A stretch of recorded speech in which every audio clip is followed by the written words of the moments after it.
Okay, so let's dive right into this. When we think about ancient history, it's incredibly easy to fall into this trap of seeing it as just a collection of nostalgic stories, right? Maybe some mythological relics or idealized empires from way back when. But what if we've been looking at it all wrong? What if these ancient texts, the Achaemenid reliefs, and early architectural designs aren't just myths at all, but actually highly sophisticated blueprints for social coordination and governance? Well, welcome to This Explainer. Today we are exploring a really groundbreaking methodology, one that blends the heritage of ancient Iranian architecture and manuscripts with modern digital and institutional blueprints. It's called the Five Windows Perspective, a methodology for the Persian Renaissance. And right off the bat, we absolutely must explicitly credit the brilliant concept by A.M.Ardalan for this analytical framework. We're going to use it to deconstruct how to extract real operational intelligence directly from ancient history. First things first, we need to completely redefine what the Persian Renaissance actually means in this specific context. This is absolutely not about a nostalgic return to the past. We're not here to idealize ancient kings or empires. Instead, it's about the functional translation of historical knowledge into contemporary institutional, legal, and sociopolitical structures. Basically, we're treating ancient Iranian cosmological constructs not as religious dogma, but as actual functional infrastructures. We're asking the big questions here. What exact coordination problems were these ancient people trying to solve? And how can the underlying logic of those ancient solutions help us design way better institutions today? To get there, we're going to follow a highly structured, logical path today. We'll start with defining the Persian Renaissance, then look at the origin and historical function of these ideas. After that, we'll track distortion and semantic drift, identify modern equivalents, extract the operational principle, and finally synthesize it all into functional cosmological coherence. So let's jump straight into section 1, stepping beyond nostalgia to look at exactly how we process this civilizational memory. Here is our core methodological roadmap, the 5 analytical windows. Think of these as 5 distinct lenses we apply to absolutely any historical concept to translate it into modern utility. Window 1 is the origin, where we isolate the earliest conceptual essence. Window 2 is the historical function, which uncovers its original socio-material utility.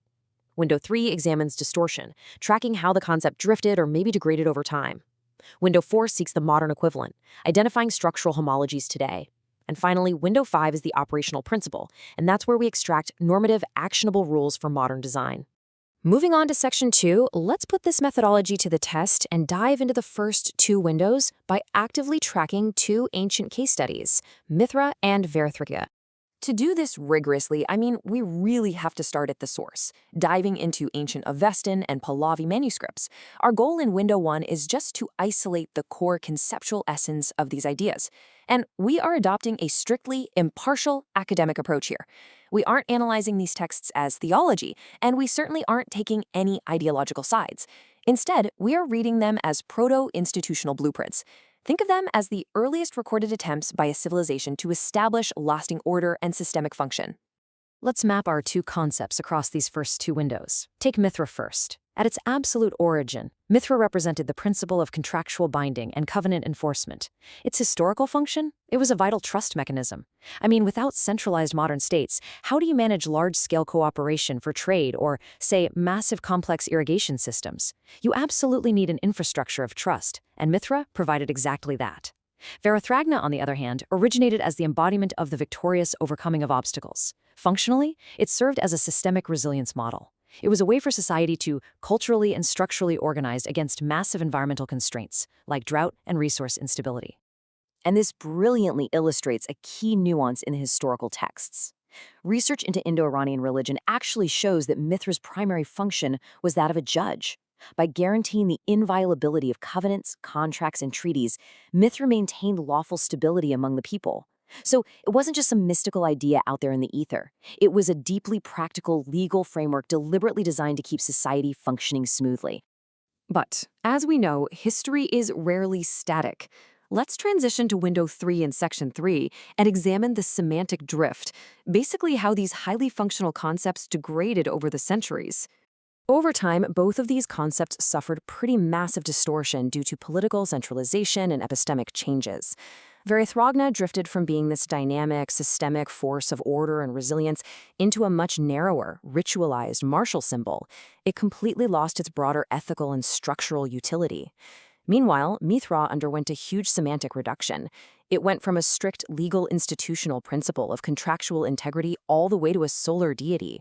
And then, in much later post-classical interpretations, it devolved into a purely affective notion of love. The incredible operational intelligence was basically buried under layers of symbolic drift. Which brings us nicely to window IV in section 4, where we wipe away all that distortion and look at our modern world to identify structurally equivalent institutions. Now, I want to be super clear here. We are not engaging in anachronism. We aren't trying to say the ancients somehow had computers or digital networks. What we are doing is rigorously translating the underlying institutional logic from these scripts into modern operational frameworks. We are looking for functional homology. Simply put, where does a modern system solve the exact same societal problem that the ancient concept solved? And honestly, the mapping here is striking. Mithra, the ancient guarantor of covenants, maps precisely onto modern trust architecture. Think about decentralized frameworks, distributed verification mechanisms, and smart contracts. These are our modern tools designed to enforce agreements without a centralized human authority, which is exactly what Mithra did structurally back in the day. Verethragna, the force of overcoming obstacles, corresponds functionally to adaptive systemic efficiency and institutional crisis management. It's the very mechanisms we use today to smash through bureaucratic inertia and systemic bottlenecks. So now we arrive at section 5, window V, which is really the climax of the methodology. This is where we extract the actionable, normative design principles for modern governance. Let's extract the operational principle from Verethragna first.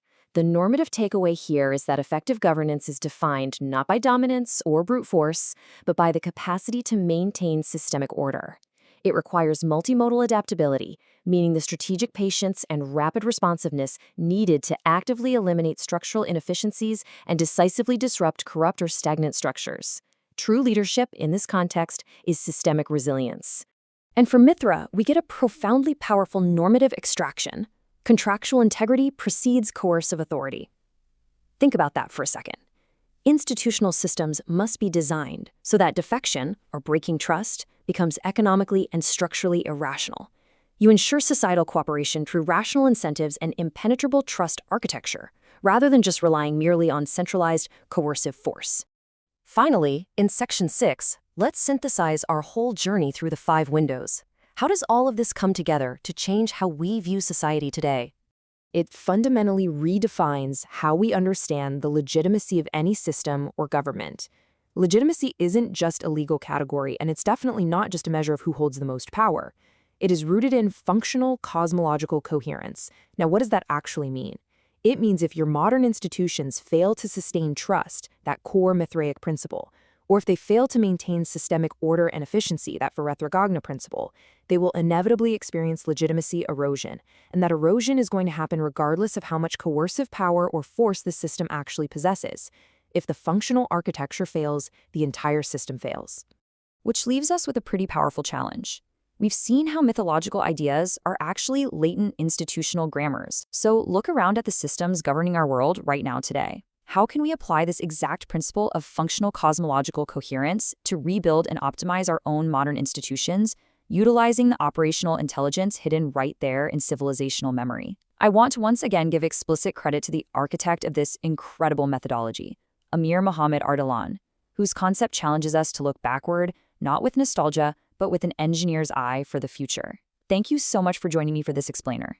Keep questioning the structures around you, and I'll see you next time.